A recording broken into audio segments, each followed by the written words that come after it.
السلام علیکم ورحمۃ اللہ وبرکاتہ۔ بسم اللہ الرحمن الرحیم۔ صحیح بخاری سے رسول اللہ صلی اللہ علیہ وسلم کی دعائیں یہاں پہ دہرائی جاتی ہیں۔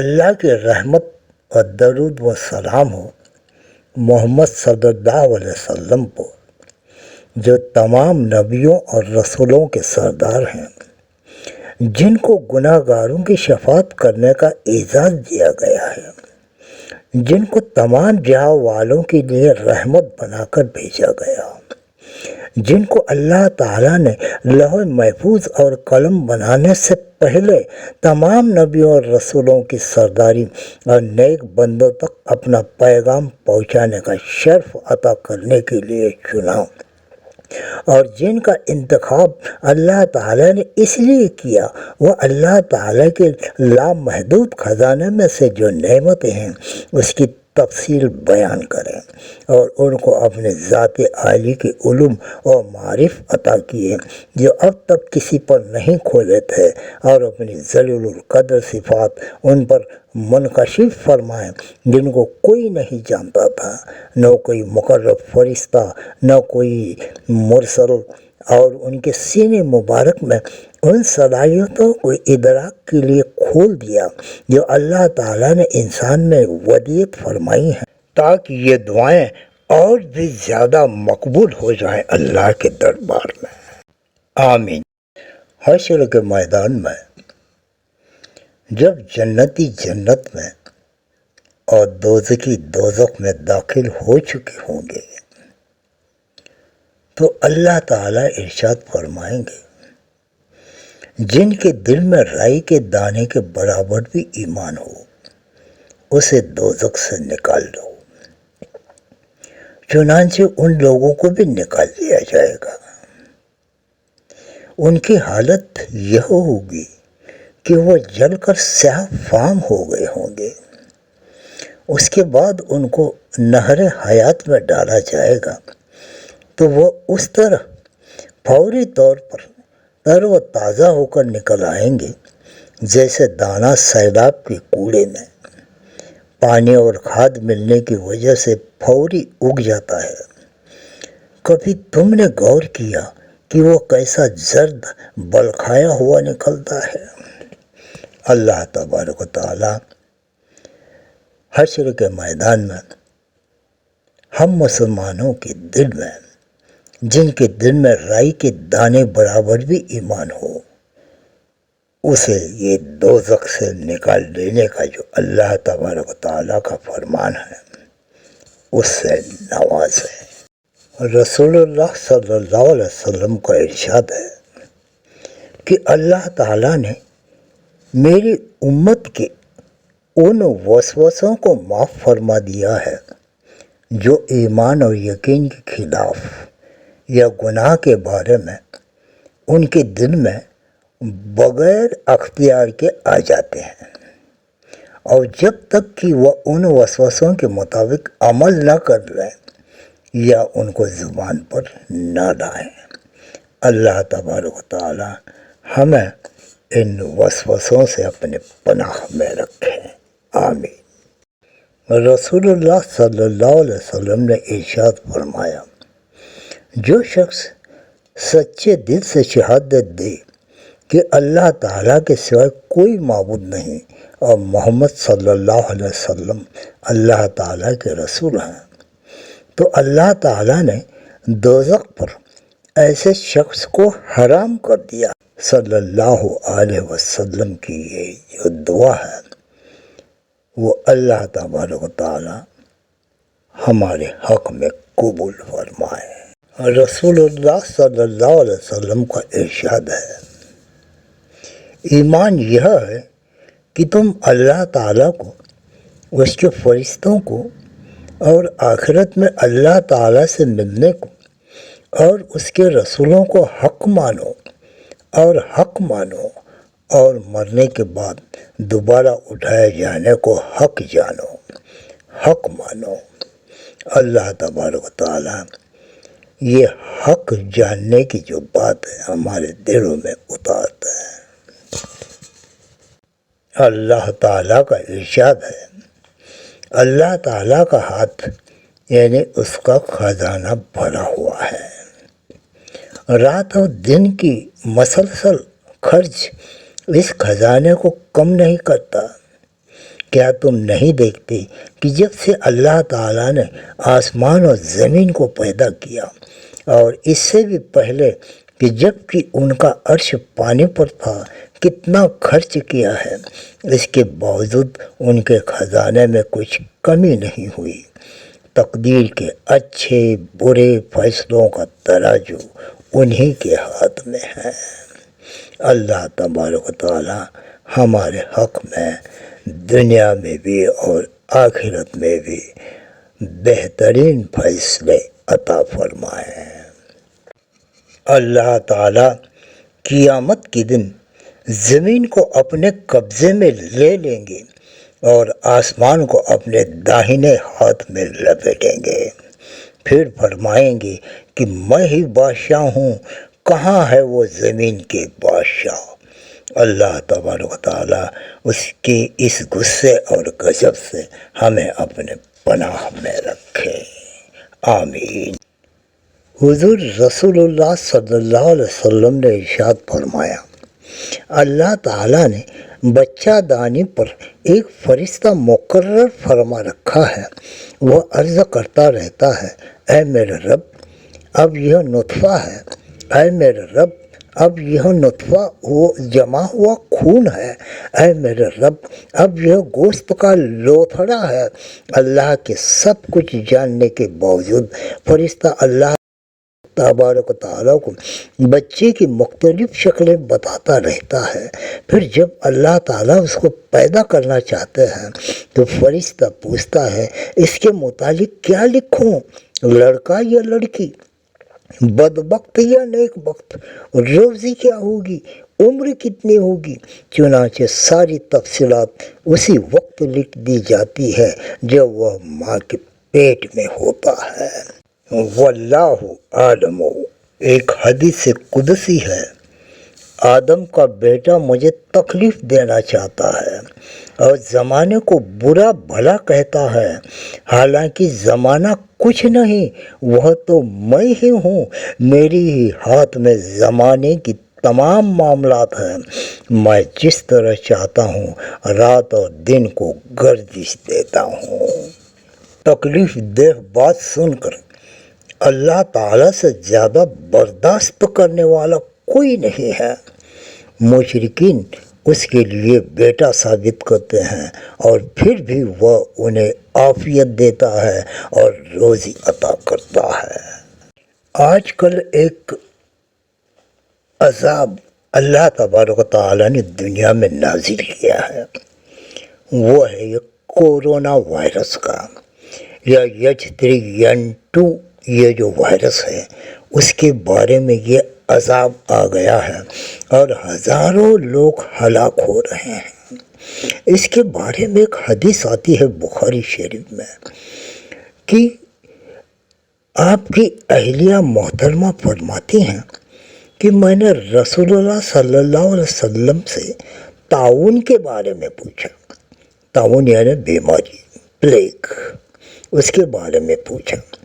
آپ صلی اللہ علیہ وسلم نے ارشاد فرمایا، یہ اللہ تعالیٰ کا ایک عذاب ہے جس پر چاہے نازل فرمائے، لیکن اس کو اللہ تعالیٰ نے مومنین کے لیے رحمت بنا دیا ہے۔ اگر کسی شخص کے علاقے میں طاعون کی وبا پھیل جائے اور وہ اپنے علاقے میں صبر کے ساتھ ثواب کی امید پر ٹھہرا رہے اور اس کا یقین رکھے کہ وہ ہوگا جو اللہ تعالیٰ نے مقدر کر دیا ہے، پھر تقدیری طور پر وبا میں مبتلا ہو جائے اور اس کی موت واقع ہو جائے تو اسے شہید کے برابر ثواب ملے گا۔ اللہ تبارک و تعالیٰ ہمیں یہ کورونا وائرس اور دوسرا جو وائرس ہے H3N2 اس سے ہمیں ہمیشہ محفوظ رکھے، سلامت رکھے، ہمارے بال بچوں، اہلیہ اور سب رشتہ داروں کو، تمام مومنوں اور مسلمان مرد و عورتوں کو اس سے اپنے پناہ میں رکھیں اور ہمیں تندرستی عطا فرمائیں۔ آمین ثم آمین۔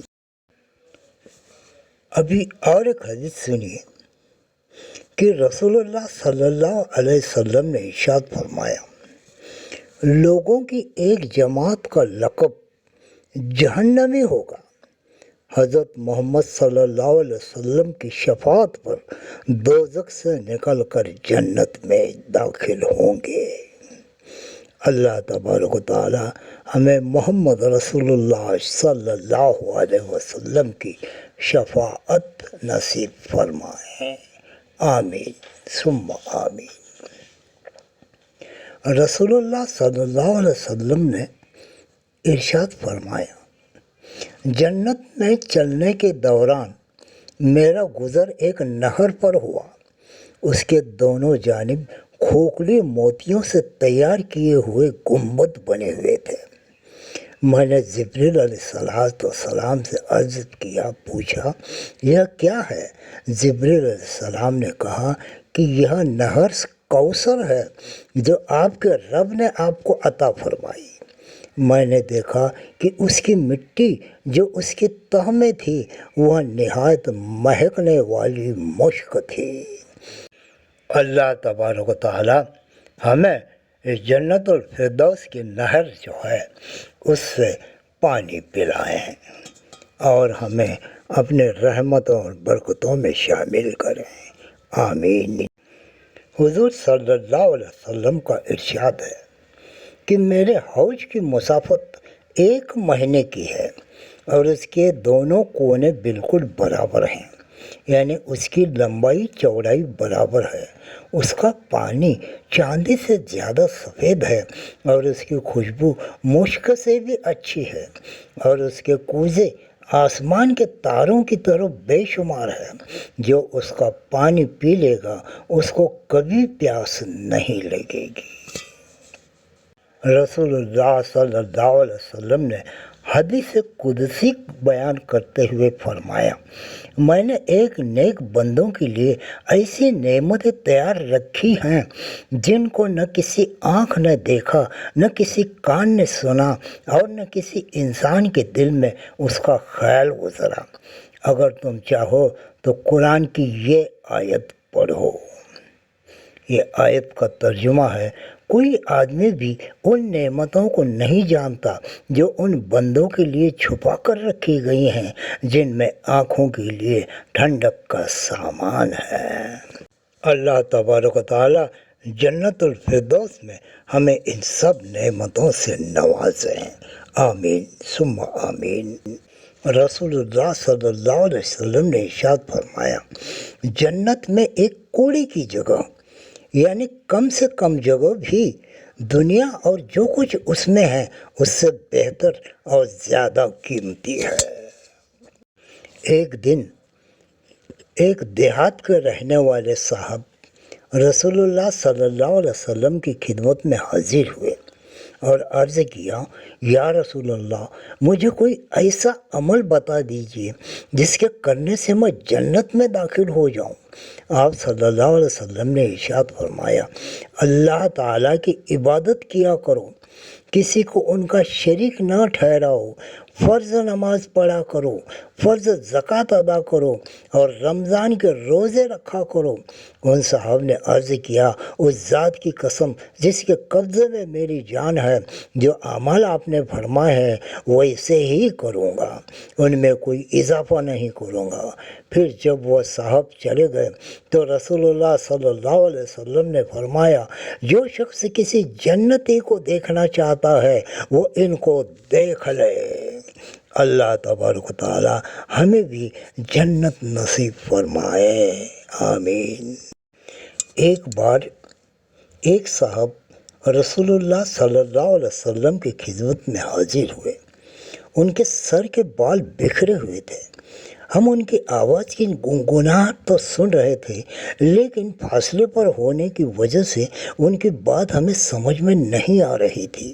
یہاں تک کہ وہ رسول اللہ صلی اللہ علیہ وسلم کے قریب پہنچ گئے تو ہمیں سمجھ میں آیا کہ وہ آپ سے اسلام کے اعمال کے بارے میں دریافت کر رہے ہیں۔ رسول اللہ صلی اللہ علیہ وسلم نے ان کے جواب میں ارشاد فرمایا، دن رات میں 5 فرض نمازیں ہیں۔ ان صاحب نے عرض کیا کہ کیا ان نمازوں کے علاوہ بھی کوئی نماز میرے اوپر فرض ہے؟ آپ صلی اللہ علیہ وسلم نے ارشاد فرمایا، نہیں، لیکن اگر تم نفل پڑھنا چاہو تو پڑھ سکتے ہو۔ پھر رسول اللہ صلی اللہ علیہ وسلم نے ارشاد فرمایا، رمضان کے روزے فرض ہیں۔ انہوں نے عرض کیا، کیا ان روزوں کے علاوہ بھی کوئی روزہ مجھے فرض ہے؟ آپ صلی اللہ علیہ وسلم نے ارشاد فرمایا، نہیں، مگر نفل روزہ رکھنا چاہتے ہو تو رکھ سکتے ہو۔ اس کے بعد رسول اللہ صلی اللہ علیہ وسلم نے زکوٰۃ کا ذکر فرمایا۔ اس پر بھی انہوں نے عرض کیا، کیا زکوٰۃ کے علاوہ بھی کوئی صدقہ مجھ پر فرض ہے؟ آپ صلی اللہ علیہ وسلم نے ارشاد فرمایا، نہیں، مگر نفلی صدقہ دے سکتے ہو تو دے سکتے ہو۔ اس کے بعد وہ صاحب یہ کہتے ہوئے چلے گئے، اللہ کی قسم، میں ان اعمال میں نہ تو زیادتی کروں گا اور نہ ہی کمی کروں گا۔ رسول اللہ صلی اللہ علیہ وسلم نے ارشاد فرمایا، اگر اس شخص نے سچ کہا تو وہ کامیاب ہو گیا۔ اللہ تبارک و تعالی ہمیں بھی اس شخص کی طرح کامیاب کرے، آمین ثم آمین۔ حضرت عبادہ بن صامت رضی اللہ تعالیٰ عنہ روایت کرتے ہیں کہ رسول اللہ صلی اللہ علیہ وسلم نے صحابہ کی ایک جماعت سے جو آپ کے گرد بیٹھی تھی مخاطب ہو کر فرمایا، مجھ سے اس پر بیعت کرو کہ اللہ تعالیٰ کے ساتھ کسی کو شریک نہیں کرو گے، چوری نہیں کرو گے، زنا نہیں کرو گے، فقر کے ڈر سے اپنی اولاد کو قتل نہیں کرو گے، جان بوجھ کر کسی پر بہتان نہیں لگاؤ گے، اور شرعی حکموں میں نافرمانی نہیں کرو گے۔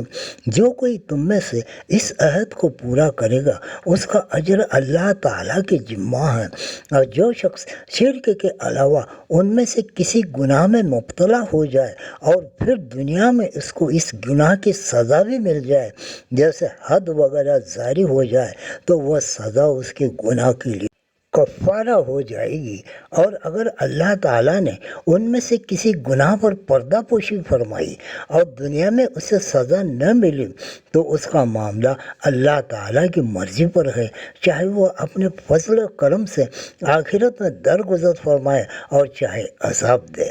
حضرت عبادہ رضی اللہ تعالیٰ عنہ فرماتے ہیں کہ ہم نے ان باتوں پر آپ سے بیعت کی۔